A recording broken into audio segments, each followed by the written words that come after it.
You are live. Good evening. I'd like to call the May 10th meeting of the city's task force on municipal elections to order. Let's start with a roll call. Regina, would you help us with a roll call, please? I sure will. Okay, Andrew Miller, Present. Scott Gibson, Present. Eileen Leahy, Present. J.M. Gruger.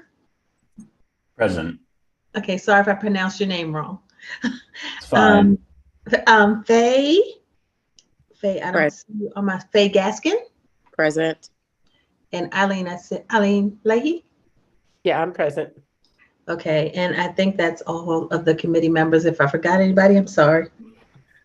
All right, a quorum being present, let's go ahead and proceed. The first item's approval of the minutes of our last meeting. Is there a motion to approve the minutes? Motion to approve the minutes. And a second? Seconded. Any discussion? If not, all in favor of approving the minutes, please say aye. Aye. Any opposed? The minutes are adopted. Thank you all for taking care of that last meeting while I was away. With us, we have a guest from the Department of Law. Ashley Leonard is the Assistant City Attorney and has been assigned elections for the City of Annapolis in the past to give us a review of the municipal code. So Ashley, thank you for joining us this evening.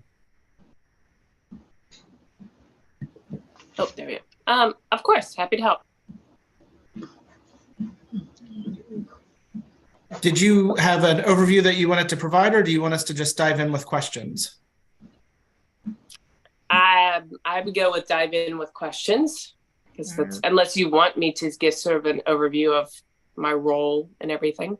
If you wouldn't mind starting with an overview of your role, that would be great. Sure. So I'm an assistant city attorney. I've been here since fall of 2013. I actually started the week before that election. And since then, I have been the legal advisor for every election going forward. For the most part, there was a couple actual election days where I missed for maternity leave, but generally speaking, to the extent I could, I was legal counsel for the City Board of Supervisors of Elections. So I've gone through a number of them at this point, and I'm fairly well versed in the city election laws and what kind of works and what doesn't work. Great. Well, thank you for joining us this evening. Oh, sec, I got a kiddo. No worries. I've been told a Zoom call is not official until a kid joins the screen or audio. Yes. Ashley, I wonder if you could also just tell a little bit about your role during the elections and also touch on how the municipal laws differ from the state laws and how that impacts like the MOU and things like that. Yeah, so I mean, we have made it work. I did one election where the county did not run it, and I've done several now where the county has assisted us. I have to say, the county assistance has been very useful. Thank you, buddy. Sorry, he's bringing me Amazon boxes. But I think the bigger issue is that we did have to come up with a fairly lengthy MOU between us and the county, which basically said, here's where city laws randomly diverge from what the state does. And this is how we're going to have to act upon it. And I would have to say, a lot of those divergences just make things more complicated for everyone, including the voters, because they're used to doing something one way for both the state and the county level, and then they have us doing something completely different. I also think because the state's laws, I think they are more up to date. They've reacted better to changes in technology than our code has. No one has really updated our code to reflect the changes of technology that have occurred. We've done some workarounds. We've made it work, but we still have like references to pen and paper, if for instance, in our code, I believe in some sections. There's other things that just are not thought out, and they're more thought out at the state level, because I think at the state level they have to deal with it on a bigger level. So they have thought out a lot more issues than we have. And so our election laws obviously have worked, but I don't think they work super efficiently. And every election cycle that we do, there's always at least several sections of the city code where all of us are just like, that this just doesn't work well. It works less than it really could.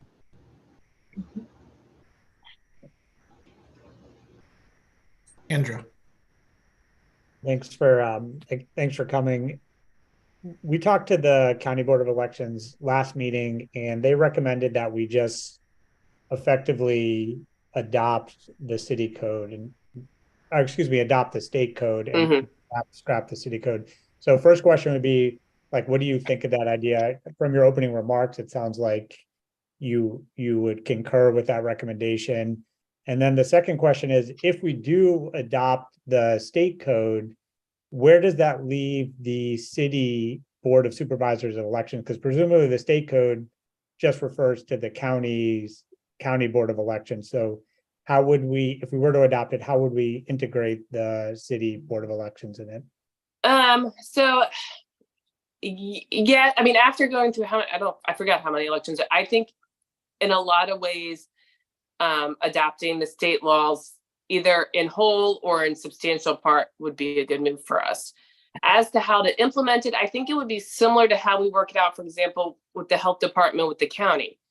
It's a similar type of relationship. We'd be adopting the state laws, but we'd obviously have to adopt at least something that said, you know, these roles that are assigned to the county board would be, you know, for our board of supervisors elections, which is similar to what in the reverse way that we do, that we don't have a health department, so we designate the county health officer as our health. So it's not an unforeseen thing. I mean, and I think, I don't know if we need to necessarily adopt the entire state law. I mean, that might be a question, because some of the stuff they deal with might not apply to us, but I feel like a substantive portion of it would just streamline it, because then the election workers, the volunteers, the voters, the campaign managers, candidates who are all dealing with this, it would all be cohesive across the whole state. Right now, we have a lot of issues in pockets where, you know, we have to retrain,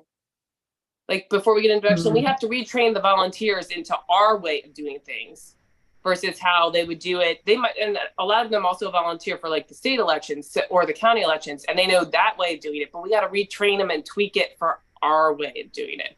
And so it just filters out to the whole group, where you're re-educating. You're trying to get people to vote, and then on top of that, you're saying, yeah, vote, plus we got to re-educate you on our sort of nuanced laws. To the point you raised about it not necessarily being a wholesale adoption of the state code, perhaps its parts, are you mostly focused on the sections of the state code related to the canvassing of votes? Or are there other sections that you think are priority sections that you would pay more attention to? I mean, I think campaign finance would also be a good one to pull up, because ours is not exactly in sync with it. If we could get it more in sync with it, I think people would have an easier time filling them out, the forms they need to do. So I think campaign finance. I think how we set up like the voting centers so that they're just in compliance with, I'm trying to think, I mean, we've talked about these for a lot, but I'm trying to think what else. Canvassing would definitely be one. Campaign finance would be one. Yeah, those two really hit it, and just kind of eliminating some of the things, like you said, the pencil and paper types of things. I think adapting some of their social media and technology. Yeah, social media and tech stuff would be good. Because we just couldn't keep up with it last time. But I think your points about consistency, not just for candidates, but particularly for the voters. So for instance, right now, you know, the voters go, you know, city voters go one place for state and presidential elections, and they go somewhere different for city elections. That's confusing. Sometimes how they fill things out is confusing. You know, currently the county already does the voter registration. But so that's nice because that's pretty much the same. But we have some other things, like we have emergency election judges that the state doesn't have, and that can be expensive. And that's, you know, Regina can explain it better than I can, but literally on the day of the election, if someone calls and says, I'm in the hospital, bring me a ballot, the city sends 2 election judges out there to do that. And there's other ways of doing that. And it's not used very often, but it's still on the books. Yeah, So I mean, I things was like looking, that. I'm pulling up the code. I think we have a section on voting and voting machines, Right. which probably is out of date, to be Mhm. honest. Mm-hmm. The recount is another one we experienced yeah, the last recount. election. Yeah. It The told recount- us kind of how, it told us what to do, but it didn't tell us How? how to do it. And we Same had to thing. involve the courts, and the courts had no idea what to do with it. And there was a whole, Also putting on ballot questions. yes. Put a ballot question on our ballot, but it doesn't tell us how to do it. It doesn't say what percentage of voters need to be on there. So I think there's the potential to utilize some of it without necessarily all of it. Go back to your question in terms of how it interfaces with the county. I know at Hagerstown, the city of Hagerstown now has the county run their elections completely. So they've adopted it. So that would be a good place to look. Baltimore City started doing it a number of years ago. They kind of count as a county at this point. I think that I'm not sure. I think there are some other, I'd have to. Oh, check write-ins. though. Write-ins was another area we were weak in, because it talks about write-ins, but it doesn't really give us a lot of direction on how write-ins are supposed to proceed. Right. So I think our biggest problem with our code is that it has a lot of holes where it like brings up an issue, but then doesn't really thoroughly address the steps to deal with it. And then a lot of it is just out of date. Right. And we also don't have much enforcement ability. Where at the state, there's much more enforcement. And that goes along with fair election practices too. Yeah. I want to ask about enforcement, but before I do, JM, you've had your hand raised. Yeah. So we've talked a lot about, you know, outdated bits of the city code and vestigial bits that, you know, I think David last week or 2 weeks ago talked to us about having like note cards still included in the city code. There's a lot of stuff that, you know, is there because it hasn't been updated. Is there stuff that's in the city code that you would say we should keep if we were to decide to go with the county that is specific to Annapolis? Something that is important to the city? I mean, well, not important per se to me, but political figures kind of like how they like our election year being off sync. Obviously that makes things more difficult from a political perspective. They like that. They also might like how the wards are divvied up, but I'm not really sure on that. But frankly, there's not much that if we got rid of in our section of the code that would give me heartburn, because honestly, half the time I'm looking to the state code for some sort of guidance as to, so I'm very familiar with a lot of the state laws at this point. And a lot of times we have to use their laws, their rules, and advice from them to try and fill in a lot of holes. Just from your point of view, could you explain to me, like I'm someone completely new to this, as to why being in an off year is important to political figures? I think because nobody wants to give up an extra year. If we're being perfectly blunt, but Regina, I mean, I think it's because somebody would have to give up a year to make it sync, and nobody wants to do that. Or continue on an additional year. Yeah. And they don't like the idea that the city election is at the bottom of the state, of the gubernatorial and presidential election. Even though it'll see more eyes. Yeah, but it's the last thing on the ballot. I think I was just going to raise my hand. One of the things the Charter Revision Commission found was that a lot of assumptions have been made about that, but nobody has asked the voters. Nobody has asked the voters or the citizens of Annapolis what they think. And so that was one of their recommendations, since no one seems to want to move forward, is put that on the ballot next time. So I just, again, it would be interesting to find out with the public hearing or to hear from the public asking specific questions like that. What do they think? Because I think it really comes down to what the voters want. Pulling from my experience teaching the subject matter and then recently as a candidate, I would say two areas of concern with it could be, one, as you go further down the ballot, voter participation drops off. So you'll see more people will vote for president than will vote for the very last question on a ballot. That's been proven time and time again. There's voter drop off on the lesser offices. The other is the framing of the discussion. So municipal elections arguably should be about municipal issues.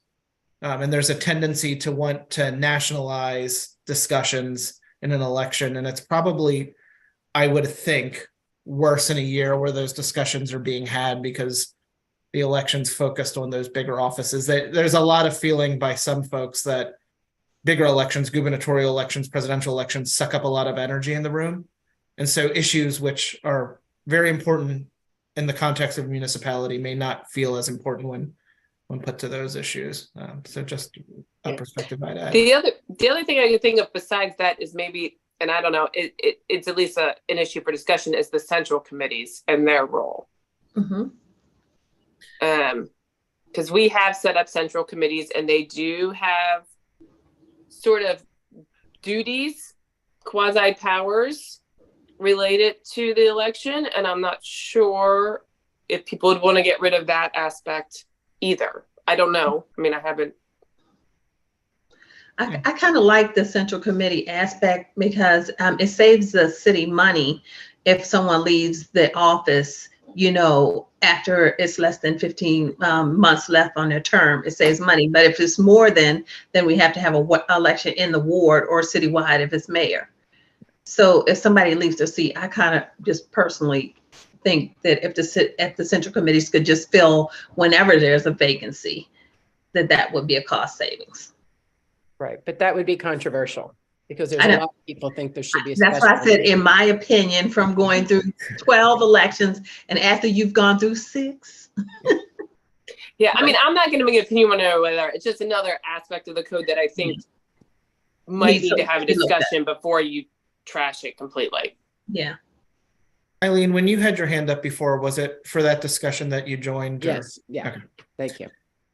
I did have questions about enforceability and fines that could be assessed. It was a little shocking, and I mean, I didn't have to deal with it, but how many late reports or non-filed reports there were within this last cycle? And my understanding is that fines are maxed at $250, which candidly kind of feels like a nuisance fine, so perhaps isn't enough of a penalty to really cause compliance. Is that cap within the city's control to adjust, or is that set by a state law that we have to comply with? I believe it's set by the city. It is set by the state. The state does a different level, I believe. And so, for instance, their enforcement, if you don't file the first time, you have a maximum of $250. But let's say you're told to, maybe you put it in on time, but you were told to send in an amended report in 30 days. At the state level, you start accruing another fine. Yeah. So every 30 days, you have the potential to say accrue $250. And then at some point, the state can refer something to the Office of the State Prosecutor. Can the city refer a non-compliant campaign to the Office of the State Prosecutor? No. Is that because of state law or because of city code? City code dictates that it becomes a municipal infraction, which means it stays within our realm. Okay. Which this go round is probably the first time that I recall that we started proceedings in that regard. Yeah, I mean, some of them might also be looking at what is required for them to file and when, because a lot of these that we have to chase down are people that have lost. And trying to get stuff out of people who have lost is a more difficult task than trying to get, and I think the state does it a little differently, don't they? Well, theirs is automated, which helps them a lot. Yeah. So constantly, they're automated, they're sending out letters, they're doing all that. Yeah. They do have, I believe, a different definition of what a candidate is. Yeah. And that makes a difference. Yeah, and so then you're not quite trying to chase as many of these people unresponsive people. But this year was particularly Yeah. bad. And there was a lot of things that candidates that just really ran us through, just, were adamant, I'm not doing it. And we went the farthest we went to actually almost going to court. Yeah. Which is unfortunate. It was a lot of staff time and literally hundreds of hours of staff time and board members. But the reality is, if a lot of these people, like you said, $250, they might just eat that. Yeah. I mean, it's the fine is it's a low amount, and 250 is the max. It starts at a lesser amount and grows to 200. Right. So even if that's in a non-election year. Yeah, even if we take them to court, we're not going to get that much because it's a municipal infraction. So you're not. But there's room to amend the city code to give more teeth to the penalty. There's no state law framework that kind of limits our options. I have a question about when a report is required to be amended. So if a person does not file a report, they can be fined. If a person files a report and it's flawed in some way, there's an administrative error, numbers don't reconcile, it doesn't comply with the code. So for all intents and purposes, they've not filed a report that meets the city code's requirements. If they fail to meet the amended filing deadline, can they be fined under city code? No. Oh, That's where the state starts fining again. You have 30 days to file an amended report. So if you don't file an amended report in 30 days, the cash machine starts working again. So that's something that I would highly recommend to my colleagues on the task force looking at, because I think it exacerbated some of the challenges with this year's problems. I mean, we have reports that went unfiled for over a year because they hit that amended filing report status. So I gather if I filed a report, even if I knew it was technically deficient, if I filed a report on time, so the requirement was to amend, you could not penalize me. So if a candidate simply submitted a report, a candidate and a treasurer submitted a report and signed it, knowing or inadvertently doing it, just making a mistake, as long as they met the original deadline, there's no capability to fine for not meeting the amended filing deadline. As far as I know, correct. you're correct. Right. And one of the things we did this past election cycle in an effort to try to make it better was Susan Eckert put a lot of time into creating a candidate handbook. And that was the first time we had done it. And we requested that all candidates and all treasurers sign saying that they read it. And that was even difficult to get. I don't know if there's, at least, because then people were saying, well, we didn't know. And we're like, well, we gave you the candidate handbook. So there also needs to be, I think, some accountability in the whole process and not just at the end. Yep, would agree 100%. I have more questions, but I'll suspend and hand it over to you, Andrew. Thanks. I mean, I would, I'm not intimately familiar with that issue, but I definitely would concur with what you're saying, Scott, and that's something that we want to address. And kind of my first thought that comes to mind is maybe even more effective than fines is just the Board of Supervisors Elections is really making it clear, like, where the violations are come from, somehow posting it on their website, counting up violations for each candidate and whatnot. I think that might help that situation more than $250. So I want to zoom out a little bit, and you mentioned, Ashley, about redistricting, and I know we're going through a redistricting process right now in the city for the ward boundaries. My understanding is that the council has the full authority to draw the wards see fit, even though there is a task force that is making recommendations. So could you just talk a little bit about how that process works, kind of de jure, like what the law says, and then also de facto how these ward redistrictings happen, not just this year, but in the past years?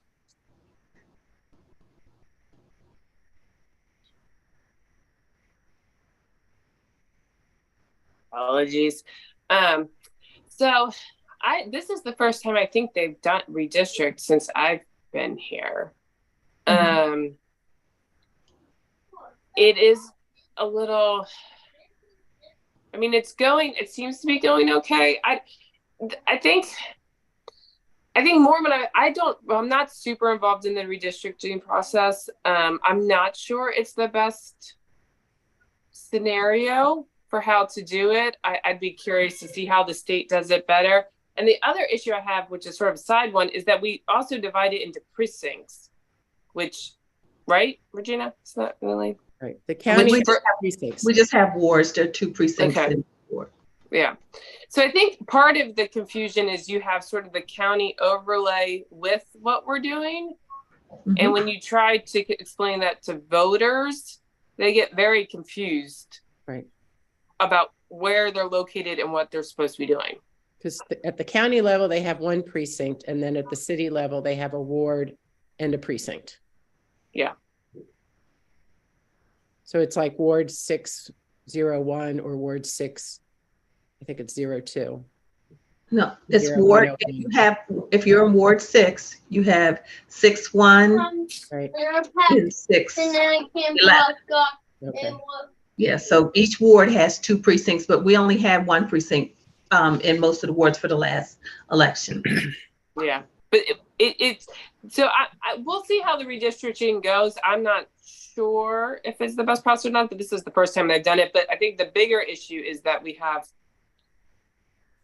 the wards and the precincts, and at least what I hear back when I'm sitting there all day on the election day is that you have a lot of people who don't know where they're supposed to be going because of that extra division. We also have a lot of people that live in a zip code of Annapolis, like 21209, out in 2-1. Sure, they all think that they're city residents. And I think in the last election, on election day, we had something like 120 phone calls from people saying, I was told I'm an Annapolis resident and I'm told I can't vote. And that's because they don't live in the city. So there's actually a lot of confusion about that. People, and you'll tell people, so that causes a lot of provisional ballots. And I think 21209 is the one that does it the most. Over in Pendennis Mount and Ferry Farms has the highest concentration of people think that they can vote in the city elections.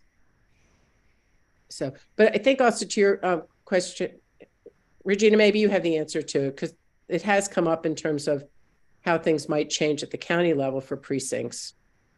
And also new annexed, it also has come up when we've annexed new areas in the city, how that goes on to the rolls. Well, I just want to let you know that all of the participants in the ward redistricting process and the city council will be having a work session on May the 18th at 3:00. And that will be a virtual meeting. So you may want to view that and it may address some of your questions you had today. Andrew. Okay, great. Yeah, I'll look into that. So I think one issue is kind of the mechanics and the confusion that some of the redistricting causes that we brought up. But I guess another potential concern is that if the redistricting process by law is the final word is given to the incumbent council, there's the concern that in theory, they could draw boundaries in a way that favor the incumbents over any opposition candidates and that sort of thing. So is there any protection against, to be blunt, any protection against the gerrymandering of the ward boundaries in the city code? I don't think so. I think we'd probably have to be, if the issue arose, we'd probably be looking at state laws for guidance. My understanding is that they're not looking at big changes. the report is posted on the city website, or the draft report. So I think it gets down to more of a process question, Andrew, if I'm hearing you correctly. So it's not an independent citizen review commission like has been established in some states where elected officials don't end up. The task force could create a report, and actually Jared Littman as chairman was very mindful of this and talked about it on the record a couple of times, but that if it didn't match the political realities of what the council would ultimately, if their recommendation wasn't something that council would find palatable, their recommendation may go nowhere. And so that was a guiding principle. And to your point, I think it's fair to say that does mean incumbents have a lot of sway on it. In fact, we saw at least in 2 cases where wards were very much influenced by members of the council, making very clear their concerns and objections to certain things happening with their wards. I'll just highlight, maybe that's something that we should look at down the road as we move on. Yeah, no, I would agree with you there. I think that's been a best practice adopted elsewhere. Yeah, and I don't think there's anything expressly in the city code that would give us process guidance for if that was challenged or raised as an issue. Yeah, I think somebody would basically have to file a civil rights claim in the courts. One other side issue that has come up is that it's not clear in code. For instance, you have to live in your ward for a certain amount of, you have to live in it's the city of Annapolis and then in your ward for a certain amount of time to be a candidate for alderman. It's 6 months and 1 year registered. But once you're elected, it doesn't really say anything that you have to continue to live in your ward. I remember that being an issue reported on in the news at one point. And that's sort of like a lot of there's a lot of stuff I feel like the city code is just missing. Like the existing language of the code is not by itself nefarious, but it just has a lot of holes in it. So that it doesn't address things, and then you have to make assumptions about what the absence of something means. Because I feel like the assumption would be, well, yes, you have to continue living in your ward. But because there's no express language, you're sort of left from a legal standpoint with not much to go on. Not seeing other questions, I'll go to another group of questions that I have. These questions are about the Board of Supervisors of Elections itself. And before I ask the questions, I want to provide a little context for my fellow task force members. One of the things that has concerned me is that the current chair of the Board of Supervisors of Elections candidly likely was not qualified to serve on the board. The code, for reasons which should be apparent, to keep politics out of the Board of Supervisors of Elections, prohibits candidates from serving. He still has an open campaign account, though I will say that has been rectified, and I think at the next Board of Supervisors Elections meetings, it will be officially closed, for which he signs as a candidate. And it raises some concerns about the interference of politics in the board itself and the potential for that. So Ashley, the first question I had asked you about eligibility, and I think I understood you correctly, but I want to make sure. When the election code is read in concert with the ethics code, a candidate, a committee chair, or a committee treasurer would all be prohibited from serving on the Board of Supervisors of Elections. Is that correct? That's correct. And I spoke with my boss, the city attorney, and he's in agreement as well. Okay, thank you. One scenario that concerns me that could happen with the very next election is that you could have somebody very much involved in reform of the election code or in setting up how the election would operate, leave the board and immediately jump into an election. It's not uncommon to see a required cooling off period when people serve in certain public roles to make sure that things like that can't happen, that they can't benefit from their prior public service. The way the code is written today, could a member of the Board of Supervisors of Elections serve on the board on Monday, resign on Tuesday, and file to run for city office on Wednesday? I think so, yeah. I would say as long as they met the filing deadline. Yeah. I don't think there's any express cooling off period. So as long as they did all their paperwork and they met any of the applicable deadlines, then yes. Would the city have the right to establish a cooling off period to make sure that somebody did not go immediately from the board to being a candidate? I can't see why they couldn't, since we have control over all of our own boards and commissions.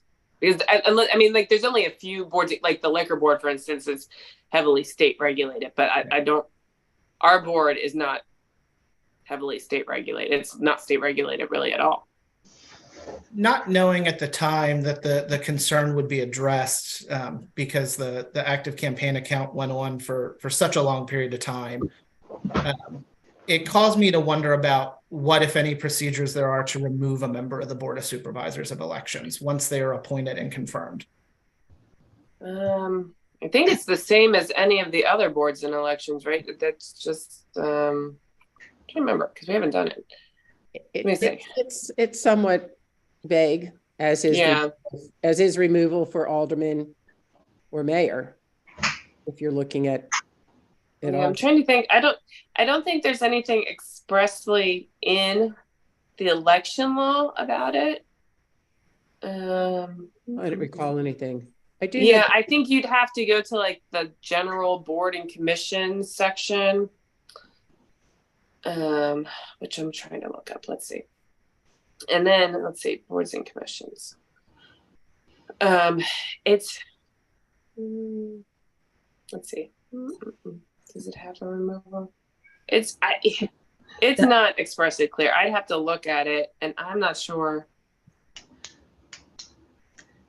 I'm not an attorney, but I do recall that in the ethics code, there is something that states that a member can be removed from committee for not following their ethics form. Yeah, I mean, like there's piecemeal stuff in there, but I'm trying to think. I think the mayor has a general ability to remove certain appointments, but they do it for some of the boards and commissions where they talk about it expressly, and then for others like this one, they don't really talk about it. So I think you'd have to probably establish an ethics violation to get them removed, unless I'm. There's also been criticism with the whole process of putting people on the board of elections. Yeah. It's done through the Central Committee. through the central committees. And again, you know, the Charter Revision Commission recommended expanding it to 5, since many other counties have 5. And when the council put it in as a charter amendment, they didn't include an implementation. But I know the Charter Revision Commission was trying to make it more expanded in terms of being more representative. And so it would be interesting to look at what other counties do that might either include the central committees as part of the process, or maybe take it out completely.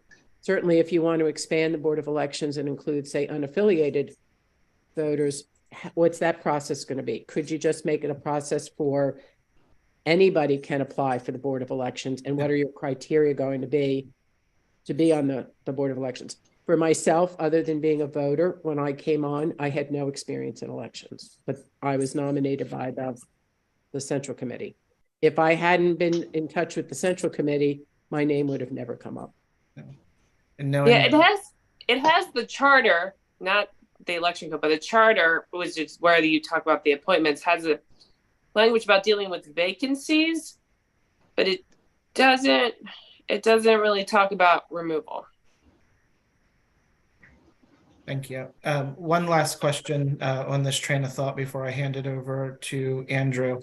So it's clear that somebody cannot serve as a candidate, as a campaign chairman, or as a campaign treasurer and serve on the Board of Supervisors of Elections. But there are lots of other ways that people can be highly engaged or influential in campaigns that are active and ongoing. Is there a specific standard that's been set for conflict of interest for the Board of Supervisors of Elections? I mean, is it foreseeable that a member of the Board of Supervisors of Elections could be giving advice to a campaign, meeting with candidates informally between meetings? I'm setting aside financial contributions for the moment. And, obviously, public expressions of support, which should be First Amendment protected.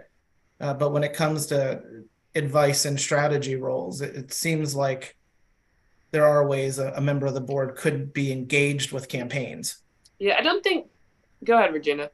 I just wanted to say that basically we have to have a definition of what a candidate is. Is a candidate as long as the election is for the term of the election? What happens the day after the election's over and they lose? Are they still considered a candidate?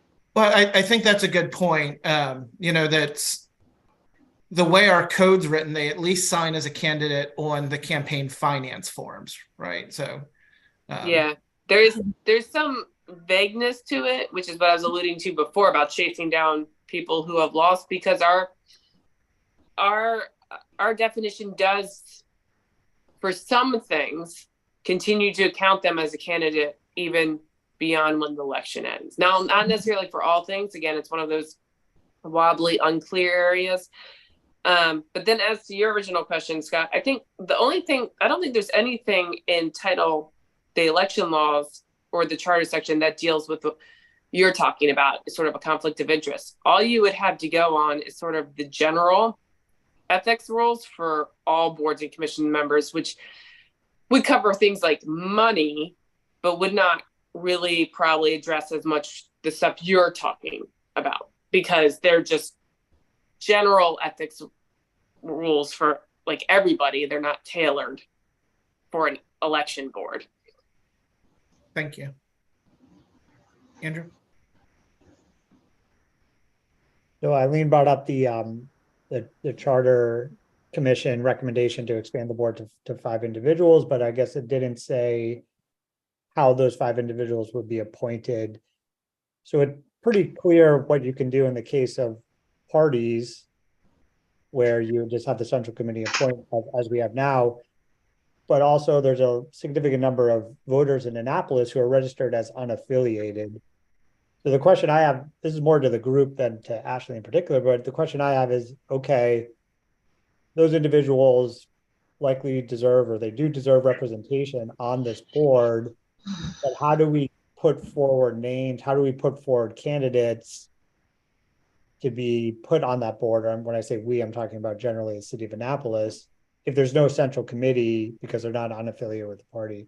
I just wonder if anybody has thoughts on that. Could we draw on the experience of other boards and commissions to do that? Or is there another approach? Eileen? I think the general idea was, again, you could make it just open so anybody could put in their name. I mean, the mayor ultimately makes the appointment the way it is now. You could start by just saying how many of each. Right now, it's kind of unclear because it says there need to be 2 of the major party and then the 3rd one of the major party, but it's not really specific. So historically, it's been if the mayor's a Democrat, there's usually 2 Democrats and a Republican. The vice versa with the Republican. But you could, if I'm reading it correctly, theoretically, you could have a Democratic mayor who decides he wants 2 Republicans and a Democrat on there because they're both those parties. I could envision that you could make a process saying that of the 5, each central committee gets to make recommendations for one of those slots. So that would be a Democrat and a Republican, let's say. And then the 3rd spot could be of either the Democrats or the Republicans. And then the other 2 could either be unaffiliated or of another non-major party, such as the Green Party. But have it go through the same process. So I could see it encompassing something almost like what we did with the task force of putting out an application, asking people their experience, going through a vetting process, so to speak, which I think would probably assist the mayor in making those final decisions. But that makeup then would be probably like 3 of the major parties, and it could be, say, 2 unaffiliated, or it could be 3 of the major parties and 1 unaffiliated and 1 other. So those are the kinds of things that were being discussed. I think that's more palatable also to the city council than to make it wide open. You also don't want a mayor that's necessarily going to put all 5 Democrats on if they're a Democrat. The idea was to really kind of make it diverse. I know that Rockville has 5 on their Board of Elections. I don't know how they pick it. What do they do in Carroll County? Our Board of Elections, they're brand new. The governor The governor appoints. picks a county. Yeah. So there's ways of doing it. I think I speak for the Charter Revision Commission in saying that the concept was to make it more diverse. And so someone that was unaffiliated or somebody that even was a Republican, but not necessarily tied into the Central Committee could put forth their name. Right now, it's pretty much controlled by the Central Committees. I don't know of this occurring in the election space, but there are a number of boards where there's a requirement for political balance where they'll say there are 5 members and anybody can apply to be appointed by the executive. Mhm. But then there will be language that will say something like not more than 3 of the members may belong to the same political party. Right. And the central committees don't have, these are not election boards. The central committees don't have a role at all, but there's that balance requirement. Faye, you have your hand up. Thank you. Going back to what your concerns earlier, Scott, Ashley, is there anything that you're aware of in the state election code or election law that speaks to members serving on the board and how a candidate is defined, since we're thinking about looking at the state election law and maybe using some of that language as recommendation? And also, as one more thing, and also along the same lines as Regina earlier about, how do we define a candidate? Like once the election is over, is that person, still a candidate? I understand signing the financial report as the person who was a candidate at the time, because that those funds are still tied to that individual, but is that individual still technically a candidate for the purposes of serving on the board? And, as far as, that the chairperson providing any type of election strategy and using that board as a conflict of interest, I think, the ethics law should apply to everybody on that board, because that can happen not only with the chairperson or the person that may have been a former candidate, but any member of the board. So I just think that we should, they should rely highly on what the ethics laws say about that. And I'm sure it goes against ethics laws to do something like that. Right. All right, so I'm going to try to think of, so the state does have a definition for candidate, and they do use it differently than us. I haven't looked at it that recently, but the last time I looked at it, I remember thinking that it was a different way than we define it and use it. And I think I liked it, but but they do at least have a different example that we could consider for purposes. The other thing that the state has, which if we incorporate theirs, is that they've come up with a whole set of policies, procedures, and a guidance booklet for that sort of supplements their laws, that deals with some of that I actually use. I forget what it officially is, but I have it saved somewhere. But that it's, it's an official document, and it sort of supplements their laws on some of these nittier, grittier issues that pop up less frequently, that helps deal with a lot of the things that you guys are talking about, including like ethics issues. They discuss in those sort of one step down materials from the laws, and we don't have anything like that. So that's also, you not only have the state laws, but if you incorporate the state laws, I'd also incorporate some of these guidance policies they do for these types of issues, because that's where they sort of drill down, kind of like, how the Attorney General issues opinions on things, and the state election board and their attorneys issue sort of opinions that are helpful in this respect. And we don't have anything like that in the city. And we do have ethics laws. My problem, and they're good, I have no problem with the ethics laws. I'm not saying that, but the problem is that they're very general. They're not meant, you're dealing with every board and commission member, every employee, they're not tailored to things that would be specifically election related. And so I don't think they would capture necessarily all the concerns that you guys have expressed when it comes to what's going on. with election board members. So I think state law is good, but I also think the state guidance and opinions that they issue would also be helpful, because and that's where like we just don't have that piece, because we're just such a smaller nuance. And that's where a lot of these extra issues come from. And we don't, not only are our laws kind of vague and outdated and missing pieces, we don't have that extra piece to deal with a lot of the stuff you guys have been bringing up tonight. Ashley, are you referring to the summary guide that they put out? Yes. Yeah. Oh, sorry. So the summary guide I sent you all for your reference materials, and it was just updated in 2022. Yeah, sorry. That has a lot of the information about candidates. The other thing is that it also addresses candidates that have stated they're not going to run again, but have a large amount of money left. Yeah. And they keep it open so that they can kind of dole it out with each election. And at the state level, there are mechanisms to move that forward. Some of it has to do with how you can disperse your surplus funds. At the state level, you can give it to a nonprofit. At the municipal level, you have to either give it.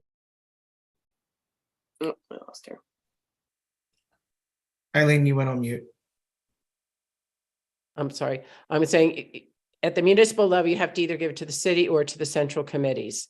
Whereas at the state, you can give it to a nonprofit. And so that's one of the reasons I hear, well, I don't want to close my account because I can't give it away fast enough. Well, that's not necessarily true. It's just they may not want to give it to the central committee and or the city. So, and there's also kind of a loophole in terms of how you get rid of your surplus funds when you do it. So if you do it right after the election, you technically could do a transfer. But if you wait to do a final report, say later, you're technically supposed to give it as a surplus fund to the city or the city or the central committee. So there's some loopholes there.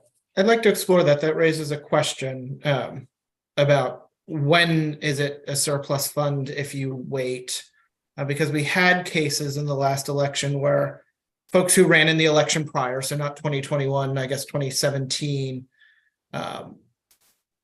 did not run again in 2021, still had open active campaign accounts after the campaign filing period had opened or the candidacy declaring period had opened. And they made transfers in the active election period instead of giving surpluses. So in this case, it was somebody who ran for city council in 2017, chose not to run in 2021 after the candidates had filed, transferred all of their funds and filed a report on the normal deadline. It wasn't a final report. It was just filed in normal cycle. Is it not a surplus until you file a report saying that it's closed? I mean, in which case it kind of feels like a meaningless restriction, right? I mean, so I'll use myself as an example. I closed an account. I had surplus funds, which I donated to the city to defray the cost of the last election.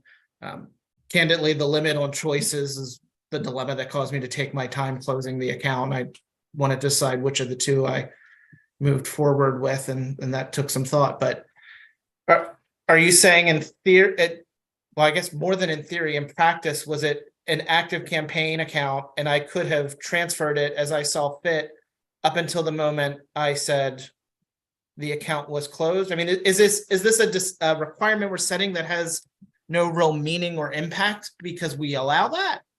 Well, the code says if you're filing a final report and you have surplus funds, they cannot be a transfer to another committee. But if you have a candidate that lost in, say, 2021, and they transferred funds in December of that year, but they didn't file their final report until July, there's not a whole lot. Yeah.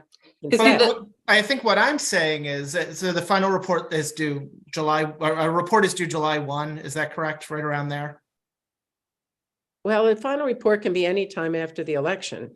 The annually required report, the next July annually 1. required report would be July 1. Mhm. Right. I think in practice, a candidate could transfer funds up until June 30th. So a candidate could transfer the funds June 30th sign the report, say I have 0 funds, and that would be accepted as okay if that was their only transfer reported. And I their think final if it was report. that close proximity, the board would take issue with that. And it's not the last day of the month, it's the last Sunday. The reporting period for the July 1st report is the last Sunday of the month. I Yeah, think, but- I So know the that, 30th will be a new report. right. I But know that the just- board has questioned that in the past. Yeah, but to Scott's point, the problem is the way the city code is written is that the final report language is the trigger for the surplus language. Right. And so while the intention might have been that once you're done, even if you have a final report, it's really a surplus, there's no clear language in the city code that expresses that intent. And so it allows for that sort of gray area. Yeah, this maybe this is another area where the way the state law handles it is different. Under the city code, so I'll use myself as an example again. I ran for city council. I lost. I could have kept my campaign account open because I intended to run for city council the next time around and actively fundraised and spent funds to support a future candidacy. Correct? I think that's correct. Mhm. Can you open the account before you file to run? So because I know there's a time frame where you can actually file to run for office. We don't start receiving candidate paperwork until a certain date. Is that right? I think that's right. Can you file to run for office at any time, or is there a window? There's a start date, and it is like the last week of July in 2024, somewhere around there. Can you create a there's a campaign window in account July. before that start date? Yeah, you can notify us as soon as you start your campaign, and then you have to meet the reporting deadlines. So yeah. Okay. But to your question, Scott, I have asked Jared DeMoranis this in the past. I don't recall his answer, but they do handle it differently to try to avoid that and try to really encourage people that are not going to be running again to get their campaigns closed within a short amount of time. Okay.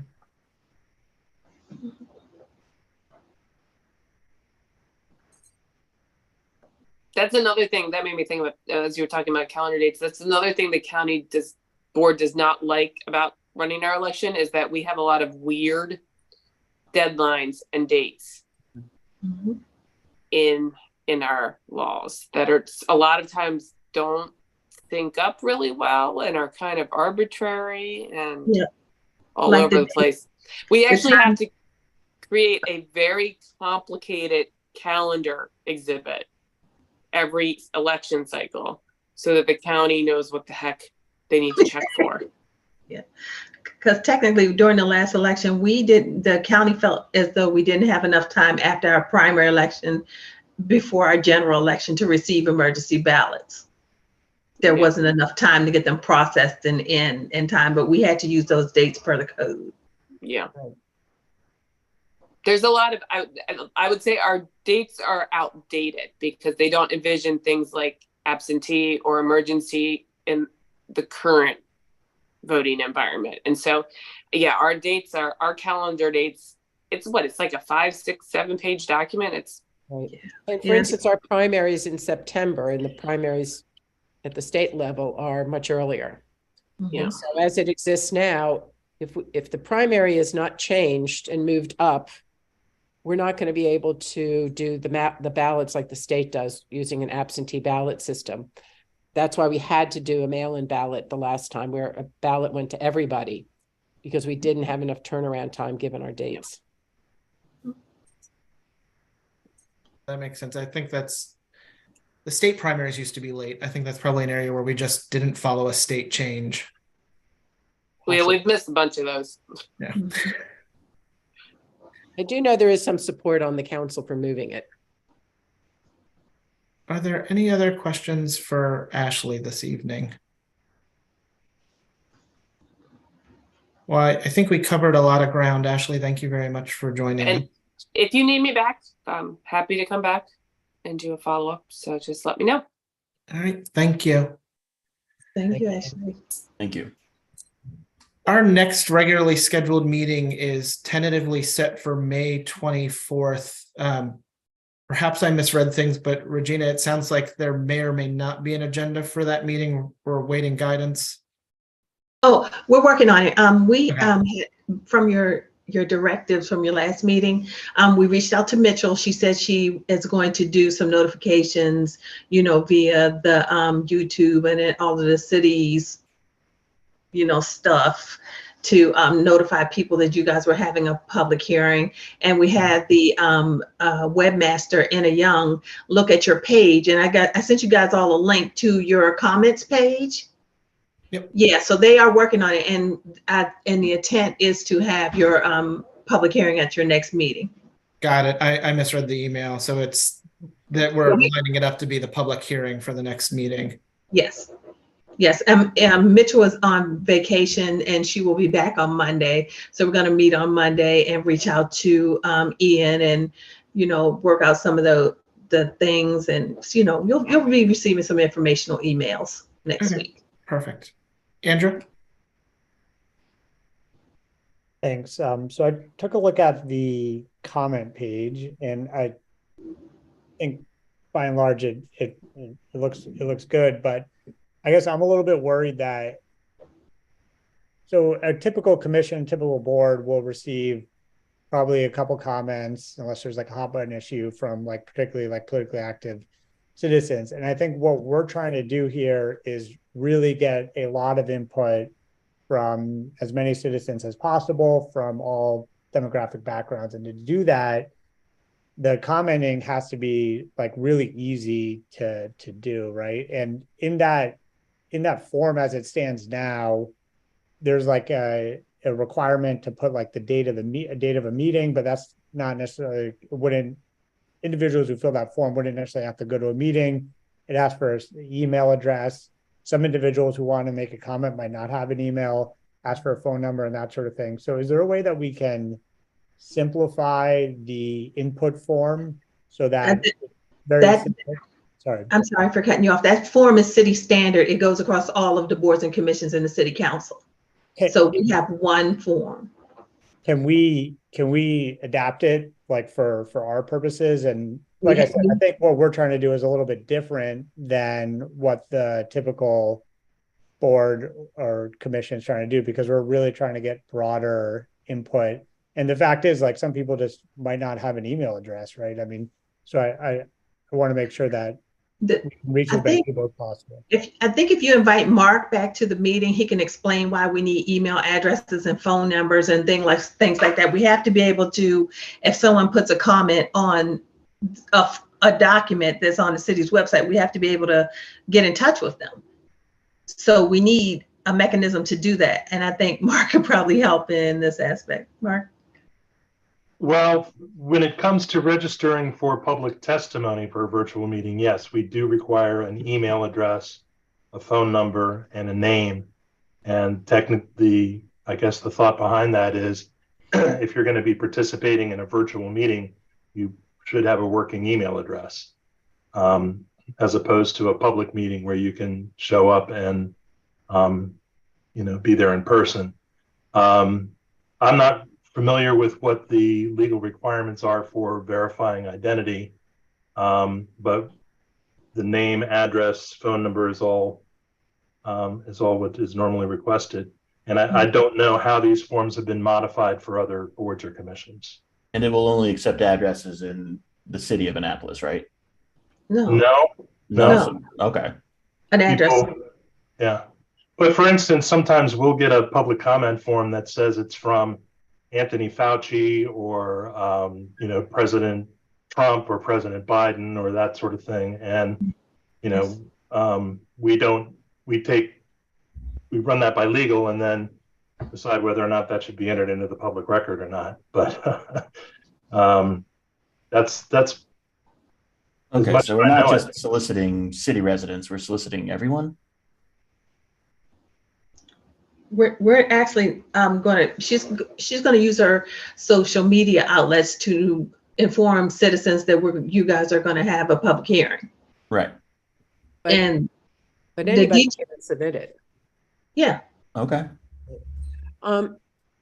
Just for Andrew, just to answer your question, we also, I think we can put on there, people can submit through the mail. I mean, sometimes, I mean, the board gets mail, you know, gets some mail. One thing about mail submissions, we need to have them timely. We wouldn't know when to look for them, and mail comes in the afternoon. So typically, if it was today and you had some mail that came into City Hall, if it was put into the mailbox after 2:30, we wouldn't have it in time for your meeting. Right, but if it came in a week before our meeting, you would have it. Yeah. Andrew? But also, something you said earlier, Andrew, in another meeting, which I thought was good, was you wanted to actually try to put in some questions to try to ask people kind of what their priorities were.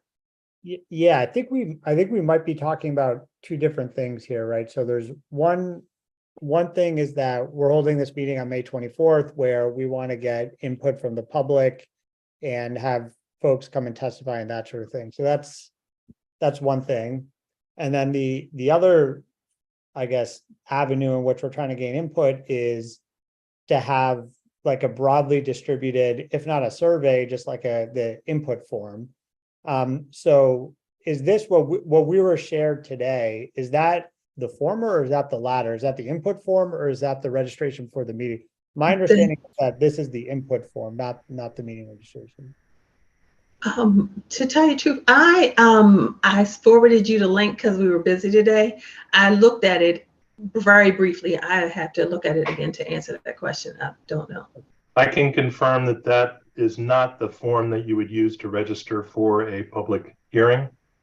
That's a separate process whereby the announcement is made and the instructions are, if you wish to register for public participation in the meeting, you must send that information to a specific email address from which I will respond and send the Zoom meeting link and that sort of thing. So this is much more of a general public comment form.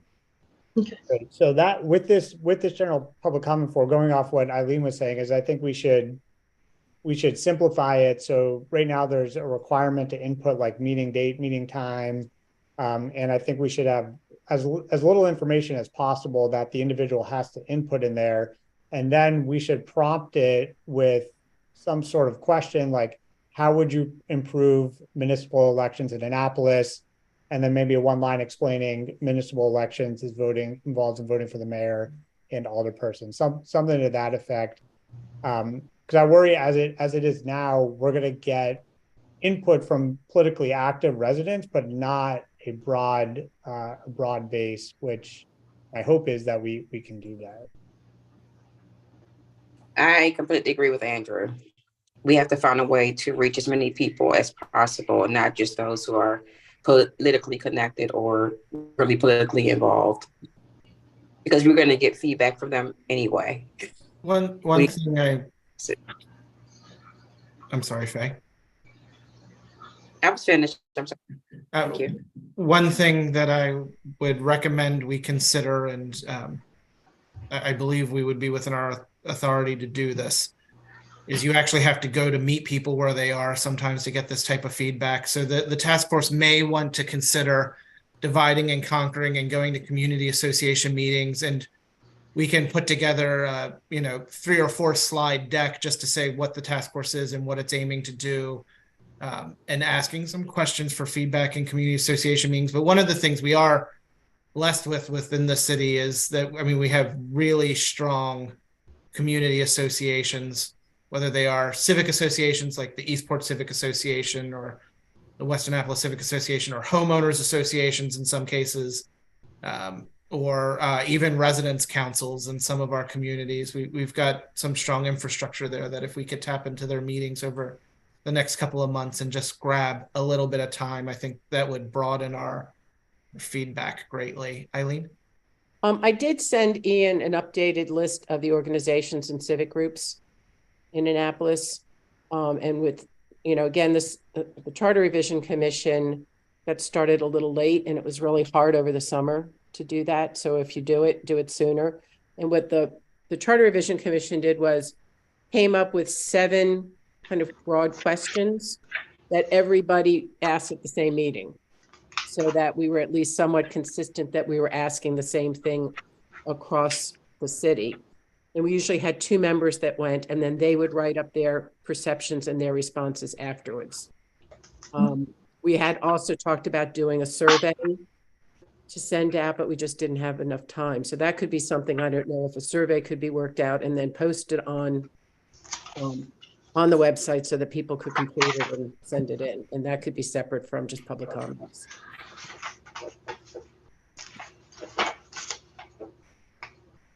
All right. What do you think is the best way forward here? Do you think it makes sense for us to kind of hammer out what this input form would look like? Do we want to wait till after our initial meeting, or how should we just? I'm a little bit worried that we might want to move a little bit faster on getting this off the ground. I suspect the easiest thing to lift up to get broad community support is for us to agree to, here's something we're taking out to community associations to get feedback and collect feedback. My gut is that creating a survey and getting the city to post it is probably harder.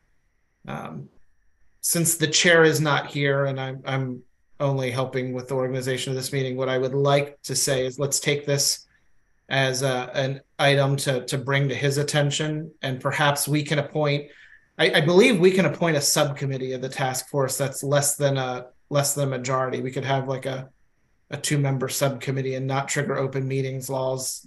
Ashley, it looks like you're still on Regina, maybe this is a question for you as the city clerk. Is that correct, that we could have a committee of 2 or a subcommittee of 2 work on something like this? Absolutely. What I'd like to do is, unless any other member feels strongly we need to address it now, is loop in the chair on this, and perhaps we, if he thinks it's appropriate, assign a subgroup, a subcommittee to working on some outreach. But I will say my gut is that the fastest, most effective way is probably going to be to figure out a way to tap into the community associations and civic organizations. But I think it's great that we're all really looking to broaden the feedback, because, there are lots of public hearings where 2 people show up.